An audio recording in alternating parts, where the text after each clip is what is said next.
Assalamualaikum dan salam sejahtera. Teruskan bersama kami dalam dokumentari Seni Sebalik Kelir.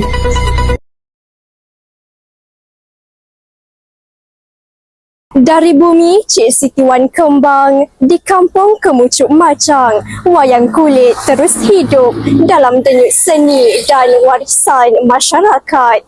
Setiap gerak Tok Dalang, alunan serunai dan bayang di sebalik kelir menjadi saksi bahawa budaya ini masih bernyawa hingga hari ini. Perjalanan kami membawa langkah ke rumah Encik Muhammad Khairuddin bin Kamil, antara Tok Dalang muda yang masih setia mempertahankan seni wayang kulit. Di tangannya, cahaya dan bayang lama kembali hidup, menyambung kisah budaya yang tidak wajar dilupakan.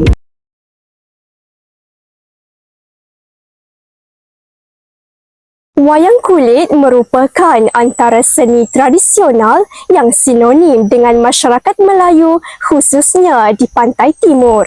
Seni persembahan ini bukan sahaja terkenal dengan permainan bayang dan cahaya, malah mempunyai sejarah serta keunikannya yang tersendiri.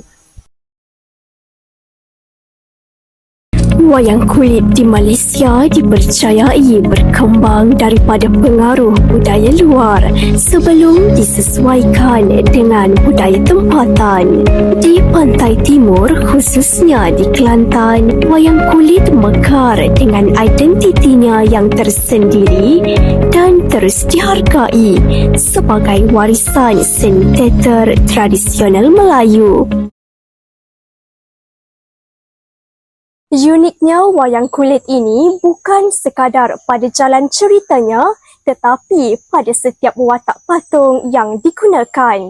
Patung-patung ini diperbuat daripada kulit dan setiap ukirannya mempunyai identiti yang tersendiri. Hoda jadi lagu Anwar ini bagi apa saudara? Tak ekornya, orang kata kita nak berlatih wayang kulit. Tak latih wayang kulit, kita nak main lama tak kecek, entah ke tak jadi. Oh, yalah ngerti biar murga katakan lama kita tak main wayang kulit ni. Malam ni ada kita kena berlatih dulu. Sekarang ini saya bersama Encik Muhammad Khairuddin bin Kamil, seorang Tok Dalang wayang kulit di kampung ini. Baiklah Encik, saya ingin bertanya, apakah harapan Encik sendiri terhadap seni wayang kulit ini? Bagi saya, harapan saya dengan seni wayang kulit ni patut diteruskan lah. Sebab sekarang ni pun wayang kulit tak ada pelapis kata. Sebab tu kalau ada pelapis tu boleh diteruskan main.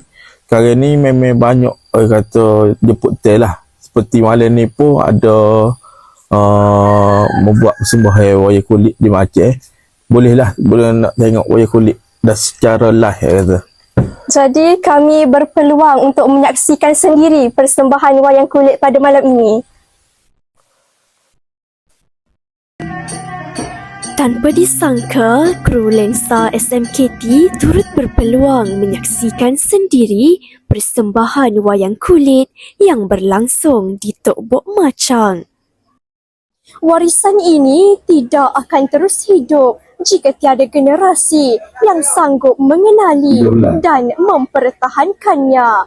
Wayang kulit merupakan lambang identiti yang membawa nilai sejarah dan seni masyarakat terdahulu. Semoga warisan ini terus dihargai agar tak lapuk di hujan, tak lekang di panas. Sekian sahaja dokumentari daripada kami, Lensa SMKT, wadah informasi, sumber inspirasi.